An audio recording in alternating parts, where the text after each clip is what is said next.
Salariés qui n'ont pas le choix, qui habitent loin de leur travail et qui, à cause de la grève, des transports en commun qui ne fonctionnent pas, sont obligés de dormir sur place.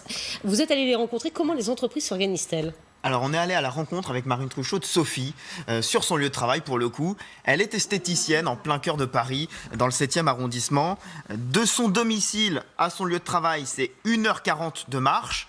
Depuis le début de la grève. Donc pour s'éviter de la fatigue, elle s'est trouvée une nouvelle chambre pendant plusieurs nuits, regardez. On a été amené avec une de mes collègues à dormir à l'Institut et donc à dormir sur le lit de massage. Alors là, il est installé pour un soin, pour un soin du visage, mais on avait amené nos duvets, nos oreillers, histoire de recréer un petit cocon agréable. C'était la première fois, bon, peut-être que je serais amenée à le faire à nouveau, mais sans doute une nuit. Une nuit, c'est gérable, 3 d'affilée, c'est un peu trop. Oui, 3 d'affilée. Sur la table. Oui, sur la table de massage. Oui, elle l'a fait 3 nuits d'affilée au début. Là, c'est plus ponctuel, mais il y a pire qu'elle dans l'institut parce qu'il y en a qui marchent 3h30 le matin. Donc la patronne, 3h30, oui. Donc la patronne a dû se creuser la tête pour trouver des alternatives, des solutions pour loger ce monde-là. Vous allez voir, elle nous a listé différentes options. C'est un peu système D.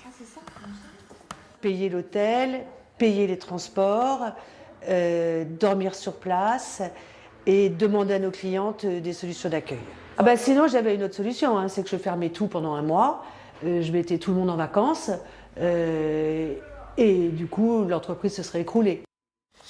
Alors, on a vu comment ça se passait effectivement pour les petites structures dans les grandes entreprises. Est-ce que la direction fait quelque chose pour aider les salariés ? Oui, on est allé voir la DRH d'un hôtel à Paris, à Montmartre à Paris. Elle nous a fait visiter une chambre, la chambre que l'on voit là. Elle n'est pas pour les clients, elle est réservée pour les salariés. Dans cet hôtel, il y a 90 salariés. Elle nous a montré sur son ordinateur 40 chambres réservées pour le personnel. Et vous allez l'entendre, pour certains, c'était indispensable. Écoutez bien ce qu'elle dit. Au niveau des collaborateurs, oui, absolument. On a des gens qui sont là depuis le 5 et qui ne sont pas rentrés chez eux. Et pour certains, ça commence à faire long maintenant. Nous, on a besoin d'avoir le personnel sur place pour répondre à la demande des clients. Et pour nos collaborateurs aussi, ça leur permet de ne pas poser de jours de congé ou de ne pas perdre de journée de travail et donc de journée de salaire. Donc là, on est 100% gagnant des deux côtés. Vous entendez ce qu'elle a dit ? Depuis le 5 décembre, il y en a qui ne sont pas rentrés. 5 décembre. Ça fait quasiment 15 jours. Ils sont sur leur lieu de travail. Ils ont des chambres. Ils ont des chambres. Alors, ils ont booké ces chambres pour les salariés jusqu'au 31 décembre. Donc, ils s'attendent à ce que ça dure. Voilà, va-t-il y avoir une trêve ? C'est la volonté de l'Élysée. Ce sera à Édouard Philippe libre de négocier tout ça tout à l'heure.